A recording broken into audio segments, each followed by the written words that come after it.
திருமண பொருத்தம்.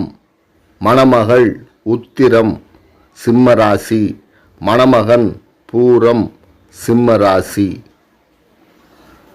தினப்பொருத்தம் இல்லை, கணப்பொருத்தம் இருக்கிறது. மகேந்திர பொருத்தம் இல்லை, ஸ்ரீதீர்க்க பொருத்தம் இருக்கிறது. யோனி பொருத்தம் இருக்கிறது. ராசி பொருத்தம் இருக்கிறது. ராசி அதிபதி பொருத்தம் இருக்கிறது. வசிய பொருத்தம் இல்லை. ரஜ்ஜு பொருத்தம் இருக்கிறது. வேதை பொருத்தம் இருக்கிறது. நாடி பொருத்தம் இருக்கிறது. மொத்தம் 8 பொருத்தங்கள் இந்த ஜாதகத்தில் இருக்கிறது.